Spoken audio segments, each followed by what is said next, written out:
हरीश खुराना जी BJP के नेता हमारे साथ जुड़ चुके हैं। हरीश खुराना जी, बड़ी खबर आ रही है, 16 तारीख को सीबीआई पूछताछ करेगी, अरविंद केजरीवाल को बुलाया है पूछताछ के लिए। देखिए, आम आदमी पार्टी के सूत्रों के हवाले से खबर है, कोई सीबीआई ने कंफर्म नहीं किया, लेकिन अगर खबर ये सच है, 16 तारीख को बुलाया है, तो ये तो कानून अपना काम कर रहा है। क्योंकि जिस हिसाब से के अरविंद ने, जो इसके बड़ी सिसोदिया के पीएस थे, उन्होंने अपने बयान में साफ बोला कि जो भी हुआ, जो भी सब ये हुआ, वो अरविंद केजरीवाल के घर पर हुआ। उन लोगों को जो भी मीटिंग्स हुई सब अरविंद केजरीवाल के घर पर हुई और अरविंद केजरीवाल की जानकारी में हुई। तो इस बात को लेके अगर सीबीआई उनको बुला रही है तो कानून अपना काम कर रहा है। नहीं, लेकिन फिर तो हरीश खुराना जी, आम आदमी पार्टी फिर से कहेगी कि सीबीआई ईडी का दुरुपयोग हो रहा है। वो ये भी कहेंगे, वो तो पहले से कह रहे थे कि अगला नंबर अरविंद केजरीवाल का, या उन्हें भी बुलाया जा सकता है। देखिए, ये जिस प्रकार की बातें करते हैं, आज मनीष सिसोदिया को बेल क्यों नहीं मिल रही, इसका जवाब नहीं देंगे। आज सत्येंद्र जैन पिछले 10 महीने से जेल में, इसका जवाब नहीं देंगे। इनकी जो आदत बन गई ईमानदारी का सर्टिफिकेट देना खुद को, कट्टर ईमानदार अपने आप को बोलते हैं, लेकिन आज तक उनको बेल नहीं मिल रही। प्राइमा फेसी विजय नायर को बेल नहीं मिली। प्राइमा फेसी कोर्ट ने खुद माना कि कहीं ना कहीं 100 करोड़ रुपए का लेन देन हुआ है।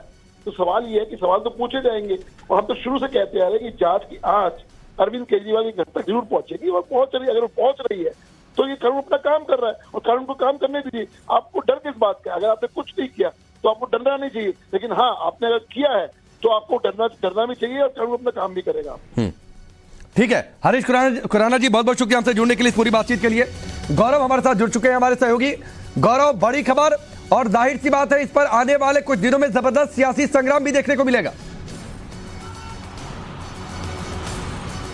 देखिए, बिल्कुल सियासी संग्राम तो होकर ही रहेगा, लेकिन जिस तरीके से दिल्ली के मुख्यमंत्री अरविंद केजरीवाल को समन किया गया है, सवाल ये खड़े हो रहे थे कि क्या जो इस पूरी आम आदमी पार्टी की दिल्ली सरकार के मुखिया हैं अरविंद केजरीवाल, उस पूरे इस कथित भ्रष्टाचार या इस कथित घोटाले में दिल्ली आबकारी नीति के, उसमें उनका कोई रोल है? क्योंकि जो भी फाइल्स पे साइन हुए या सब कुछ वो मनीष सिसोदिया ने किए थे। लेकिन अब सवाल यही है कि जब केजरीवाल को बुलाया जाएगा तो किन सवालों के घेरे में होंगे। यहाँ दर्शकों को बता देना जरूरी है कि आबकारी नीति में पहली एफआईआर सीबीआई ने की थी, और उसके बाद प्रोसीड ऑफ क्राइम, यानी कि ठीक है गौरव, मैं आपको रोकता हूं। राशिद अल्वी हमारे साथ जुड़ चुके हैं, कांग्रेस के वरिष्ठ नेता। राशिद अल्वी साहब, आपका स्वागत है। ये बड़ी खबर आ रही है, 16 तारीख को पूछताछ के लिए बुलाया है सीबीआई ने अरविंद केजरीवाल को। आपकी पहली प्रतिक्रिया? देखिए, देश के सारे विपक्ष नेताओं को बुलाया जा सकता है।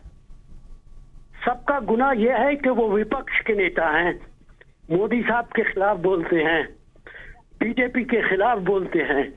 इससे बड़ा गुनाह इस देश में और क्या हो सकता है?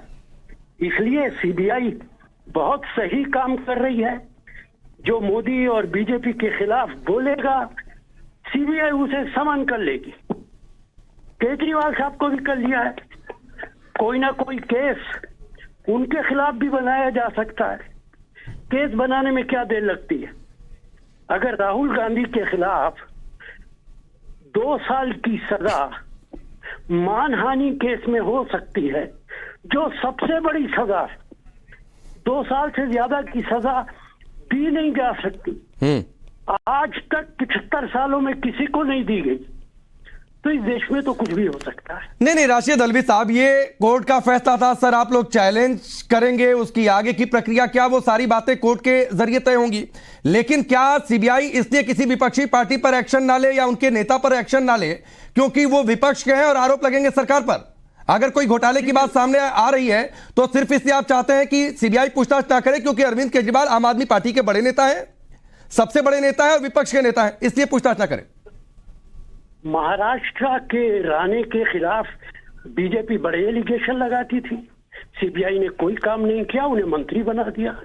कर्नाटका में बीजेपी के एक एमएलए के खिलाफ करोड़ों रुपया निकला है, वो जेल में नहीं गया, उसके खिलाफ कोई कार्रवाई नहीं हुई, वो भी देश से, ठीक है, जेल से बाहर घूम रहा है। राशिद अल्वी जी, आप हमारे साथ बने रहिए। प्रवेश वर्मा भी हमारे साथ जुड़ चुके हैं।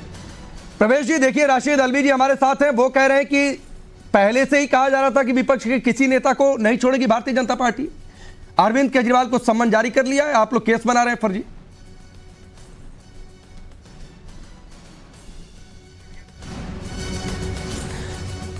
प्रवेश वर्मा का फोन लाइन कट चुकी है, एक बार फिर से उनसे हम संपर्क करेंगे। राशिद अल्वी जी, जो आप अपनी बात कह रहे थे सर पूरी करिए, लेकिन ये सवाल तो अपनी जगह रहेगा कि विपक्ष के नेताओं पर कार्रवाई, आपकी ये मांग हो सकती है, ठीक कि चलिए भारतीय जनता पार्टी के 10 नेता हैं जिन पर कार्रवाई होनी चाहिए, या उनके खिलाफ कार्रवाई क्यों नहीं हो रही, लेकिन उस सवाल की आड़ में क्या विपक्ष के नेता अगर किसी घोटाले में कोई नाम आता है तो उन पर भी कार्रवाई ना हो? देखिए, मेरा मानना है जो भी गुनाहगार है उसके खिलाफ कार्रवाई होनी चाहिए, लेकिन 8 सालों में भारतीय जनता पार्टी की सरकार ने देश के अंदर ऐसा माहौल पैदा कर दिया है कि आप सड़क पे चलने वाले आदमी से पूछ लीजिए, वो भी यही कहेगा कि विपक्ष के खिलाफ ईडी, इनकम टैक्स, सीबीआई सब एक्टिव। और जिन साहब को आपने अभी बुलाया है, जिनका नाम आप अभी ले रहे थे, बीजेपी के एमपी साहब, ये जेल से बाहर कैसे घूम रहे? राहुल गांधी को तो 2 साल की सजा हो गई। कौन सी जबान है जो इन्होंने नहीं बोली है? आप भी जानते हैं, सारा देश जानता है। वो टीवी पे आके आपके साथ बहस कर रहे हैं। तो देश का ये माहौल है भाई। नहीं, राशिद अल्वी जी, अगर प्रवेश वर्मा ने कुछ गलत किया, आपको लगता है, कांग्रेस पार्टी को लगता है, तो सर जाकर अदालतें खुली हैं। ऐसा तो है नहीं कि आपकी सुनी नहीं जाएगी। चारू प्रज्ञा हमारे साथ जुड़ी हुई है। चारू प्रज्ञा, राशिद अल्वी को आप सुन रही हैं? वो सीधे तौर पर कह रहे हैं कि ये तो पहले से ही हम कह रहे थे कि चुनाव आते आते विपक्ष के कई और नेताओं को टारगेट पर लेंगे। अपनी पार्टी में इनको वो नेता नहीं दिखाई देते जिन पर गंभीर आरोप है। जी, आप बिल्कुल ठीक बोल रहे हैं राकेश जी। और देखिए, मैं अभी जितने समय ये ब्रेक चल रहा था और आप इस ब्रेकिंग स्टोरी को कवर कर रहे थे, हम यही डिस्कस कर रहे थे कि इस पूरे शराब कांड का किंग पिन तो अरविंद केजरीवाल जी है।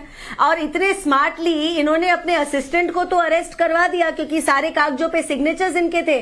पर फायदा किसका हुआ? अगर यहां से पैसे चुराए गए और उस चोरी के पैसे से आपने इलेक्शन कैंपेन फंड करे हैं गोवा में, तो फायदा किसका हुआ? जिसका फायदा हो रहा है वो हमारे सामने है और सवाल पूछे जाएंगे और आपको जवाब देने पड़ेंगे, क्योंकि अब विपक्ष में है, आप उस आड़ में नहीं छुप सकते। जो आज तक आम आदमी पार्टी करती आई है। देखिए, अभी भी हमने जितने सवाल पूछे थे किसी का सीधा जवाब मिला नहीं होगा, और बिल्कुल सही तरीके से, चाहे वो भारतीय जनता पार्टी हो, चाहे वो दिल्ली के नागरिक हो, चाहे वो कोई इन्वेस्टिगेटिव एजेंसी हो, सीबीआई हो, ईडी हो, पुलिस हो, जो हमने सीधे सीधे सवाल पूछे थे, 0 आंसर आए हैं हमको। राकेश जी, हम कहते हैं अगर शराब की बिक्री बढ़ी, प्रॉफिट बढ़ा, तो दिल्ली सरकार के पास पैसे क्यों नहीं आए? ठीक है, चारू मैं आपके पास आता हूं। रमेश बिधूड़ी जी हमारे साथ जुड़ चुके हैं, भारतीय जनता पार्टी के नेता और सांसद। रमेश बिधूड़ी जी, आपका भी बहुत बहुत स्वागत है। देखिए, जैसे जैसे विपक्ष के नेताओं को समन जारी होगा या फिर पूछताछ में आप बुलाएंगे, आरोप विपक्ष की ओर से आएंगे कि आप लोग एजेंसियों का दुरुपयोग कर रहे हैं, और अरविंद केजरीवाल के संबंध के साथ यह सवाल और बड़ा होता जाएगा, और वही हो रहा है। देखो, अरविंद केजरीवाल जी ने विधानसभा में जो बदतमीजियां की हैं विधानसभा के फ्लोर का उपयोग करते हुए, वो बदतमीजियां विधानसभा के फ्लोर पे वो कर सकते थे। रोड पे अगर वो बोलते तो उनके खिलाफ डिफॉर्मेशन हो जाता।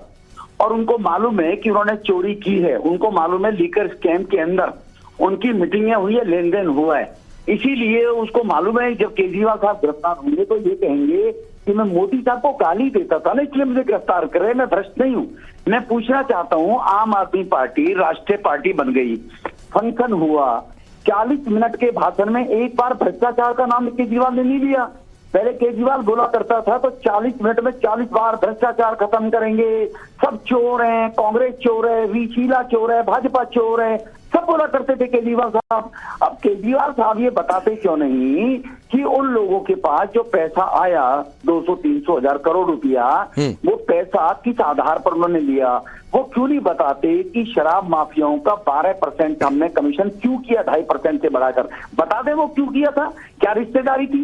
वो यूं क्यों नहीं बताते कि मैन्युफैक्चरर जो अस्पताल के उसके शराब बनाने वाले थे उनको। तो रमेश बिधूड़ी जी, आप लोगों को ये लगता है या भारतीय जनता पार्टी को ये लगता है कि शराब घोटाले में अरविंद केजरीवाल की संलिप्तता है और इस केस में वो फंस गए?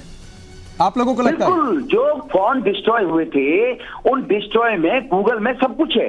केजरीवाल के साथ में जो चर्चा हुई, केजरीवाल साहब ने जो व्हाट्सएप किए, केजरीवाल साहब चैटिंग की, वो सब सबूत कहीं ना कहीं सीबीआई के पास हैं। और केजरीवाल की शय पर ही सत्येंद्र जैन को 9 महीने मंत्री ना हटाने का मतलब क्या था? मालूम था सत्येंद्र जैन को मंत्री हटा दिया तो सत्येंद्र जैन पोतले खोल देगा केजरीवाल के, इस डर की वजह से नहीं हटाया था। मनीष सिसोदिया फंस गए तो मनीष को हटाना था, इसलिए सत्येंद्र जी को हटाना पड़ गया, वरना कारण क्या था एक भ्रष्ट आदमी को मंत्री। ठीक है रमेश जी, मैं आपके पास आता हूं सर। बीमा बाई चौधरी भी हमारे साथ जुड़ चुकी हैं, आम आदमी पार्टी के नेता। बीमा जी, ये सवाल जो रमेश बिधूड़ी उठा रहे हैं कि आप लोग कह रहे हैं एजेंसियों का दुरुपयोग, अब एजेंसी का काम ही है जांच करना। अरविंद केजरीवाल को लेकर अगर बुला लिया उन्हें पूछताछ के लिए। सर आप देख रहे हैं जिस प्रकार से आम आदमी पार्टी ने काम किया है, पूरा देश में आज एजुकेशन हेल्थ में अंदर जो काम हुआ है, तो उस तरह से उसको जो बौखलाहट हुई है उसके हिसाब से मनीष जी को देखो, सीबीआई ईडी सब कुछ कर लिया, वो डरा के धमका के ये काम कर रहे हैं। ये लोकशाही की हत्या है सर। इस तरह से डरा के धमका के ये देश में राजनीति नहीं हो सकती। नहीं, सीबीआई अगर बुला रही है, पूछताछ कर रही है, अगर कोई आरोप है तो ये धमकाना कैसे होगा बीमा जी? सर मेरे को कोई दिक्कत नहीं है, जाएंगे जो जवाब मांगेंगे वो करेंगे, लेकिन जिस प्रकार के भारतीय जनता पार्टी में जिस प्रकार के डराने की धमकाने की जो कोशिश हो रही है, ये वही है और कुछ नहीं है। आज मनीष सिसोदिया जी को जेल में डाल दिया, आज पूरा देश जान रहा है कि उन्होंने एजुकेशन में बहुत अच्छा काम किया है। ये तोड़ने की कोशिश है और कुछ नहीं है, और उससे कुछ होने वाला नहीं है। पूरा देश जान चुका है भ्रष्ट भारतीय जनता पार्टी किस तरह की राजनीति कर रही है। ठीक है, बहुत बहुत शुक्रिया बीमा जी हमसे जुड़ने के लिए, इस पूरी बातचीत के लिए। हरीश खुराना जी हमारे साथ जुड़ चुके हैं और साथ ही संजीव कौशिक भी हमारे साथ लाइव जुड़ चुके हैं। संजीव कौशिक और हरीश खुराना जी मैं आपके पास पहले आता हूं। अभी बीमा जी को आप शायद सुन रहे होंगे कि आप लोगों ने डराने धमकाने के लिए सीबीआई का इस्तेमाल आप लोगों ने करना शुरू कर दिया है। अरविंद केजरीवाल को पूछताछ के बहाने बुलाकर धमकाया जाएगा। देखिए, कानून अपना काम कर रहा है और यही बातें जो अपने आपको सर्टिफिकेट देते थे, ईमानदारी का सर्टिफिकेट, कुछ यही सर्टिफिकेट मनीष सिसोदिया के टाइम पे इन्होंने दिया, कुछ यही सर्टिफिकेट विजय नायर के टाइम पे दिया, कुछ यही सर्टिफिकेट इन्होंने सत्येंद्र जैन के टाइम पे दिया। उसका रिजल्ट क्या निकला? मनीष सिसोदिया की बेल नहीं हो रही है। प्राइमा फेसी कोर्ट ने भी माना कुछ ना कुछ गड़बड़ है, 100 करोड़ की लेन देन हुआ है, ये कोर्ट मान रहा है। सत्येंद्र जैन पिछले 11 महीने से जेल में है, बेल नहीं हो रही है। हाई कोर्ट से बेल रिजेक्ट हो चुकी है, सुप्रीम कोर्ट से की गुहार लगा चुके हैं। विजय नायर की पिछले 6 महीने से बेल रिजेक्ट हो रही है। कुछ ना कुछ कारण तो होंगे ना। कानून अपना काम कर रहा है। ईमानदारी का सर्टिफिकेट देना बंद करिए। ये अरविंद जो मनीष सिसोदिया के खासम खास हैं और उनके सेक्रेटरी थे, उन्होंने लिख के दिया कि जो डीलिंग हुई है वो अरविंद केजरीवाल के घर पर हुई है, अरविंद केजरीवाल की मौजूदगी में हुई है और उनके कहने पे हुई है। तो सवालों के जवाब तो देने पड़ेंगे ना, जो सवाल पूछे जा रहे हैं। सवाल तो यही है कि आपके घर पे डीलिंग हुई तो उसका जवाब देना पड़ेगा। अपने आप को सर्टिफिकेट देना, अपने आप को ईमानदारी कट्टर ईमानदार बोलना, अब ये बंद करें और जो पूछा जा रहा है उसका जवाब दें। कानून अपना काम करेगा। संजीव कौशिक, जो खुराना साहब कह रहे हैं, ये पूरा हंगामा, ये पूरा सवाल बीजेपी पर हमला सिर्फ इसीलिए है कि जो एक ईमानदार पार्टी की छवि थी उस पर सवाल लोग उठाएंगे। पांडे जी, कोई एतराज नहीं होता यदि कानून अपना काम कर रहा होता। कानून के बहाने भारतीय जनता पार्टी अपना काम कर रही है। उसको दिखाई दे रहा है कि पिछले एक दिन पहले जिस तरह से विपक्षी पार्टियां एकजुट हुई हैं और जिस तरह से अगले आने वाले दिनों में भारतीय जनता पार्टी के लिए राह है जो 2024 की थी वो आसान दिखाई नहीं दे रही है। तो बौखलाहट में ये तोड़ने जोड़ने की कोशिश की जा रही है। लगातार एक प्रेशर बनाने का प्रयास है, इससे ज्यादा कुछ नहीं। ठीक है, बुलाना है बुलाइए, आपके हाथ में है। ये सारी संस्थाएं को जिन संस्थाओं की बात होती है, ईडी हो, सीबीआई हो, दिल्ली पुलिस हो, इन तमाम संस्थाओं का तो आप बेजा इस्तेमाल करते हैं, आप कीजिए। लेकिन देश की जनता ये बात समझ रही है कि इस बहाने आप किस पे कहां निशाना साधने का प्रयास कर रहे हैं। यदि आप टूट जाएं तो टूट जाएं, नहीं तो फिर वापस आ जाए भारतीय जनता पार्टी के चरणों में, सारी बात कहानी खत्म हो जाएगी। ठीक है। तो आपको यदि ऐसा लगता है कि इस तरह से किसी भी पार्टी को प्रेशर में डाल के उसके ऊपर अपना एक वर्चस्व बना करके यदि आप चाहते हैं कि वो आपके खिलाफ न, ठीक है, मैं आपके पास आऊंगा। संजीव कौशिक जी, उदित राज जी हमारे साथ जुड़ चुके हैं, कांग्रेस पार्टी के नेता। उदित राज जी, आपकी प्रतिक्रिया अरविंद केजरीवाल के सम्मन को लेकर? देखिए, पूरा अपोजिशन टारगेट तो किया जा रहा। आज राहुल गांधी जी ने का मकान खाली करा दिया, फर्जी केस में सजा करा दिया, तो ये तो कुछ भी कर सकते हैं। और जो राहुल जी पहले से कहते रहे कि सारी इंस्टीट्यूशंस को इन्होंने बर्बाद करना कर दिया है, बर्बाद कर रहे हैं, तो दुरुपयोग तो कर ही रहे हैं। इनके जितने लोग हैं अगर आज अरविंद केजरीवाल बीजेपी में शामिल हो जाए या कोई भी सिसोदिया हो, कोई भी हो जाए, सब ठीक ठाक हो जाएगा। तो पूरा देश देख रहा है, इसमें कहने की क्या बात है। ठीक है, पूरा देश ये भी देख रहा है उदित राज जी। कुछ दिनों पहले 14 पार्टियों के नेता सर गए थे कोर्ट में कि एजेंसियों का दुरुपयोग हो रहा है। कोर्ट ने बैरंग वापस लौटा दिया था, याचिका वापस तक लेनी पड़ गई थी। खैर ये वक्त तय करेगा कौन सही है, कौन गलत है, कौन एजेंसियों का किस तरीके से इस्तेमाल कर रहा है या नहीं कर रहा है। फिलहाल वक्त इतना ही। आप सबका हमसे जुड़ने के लिए बहुत बहुत शुक्रिया।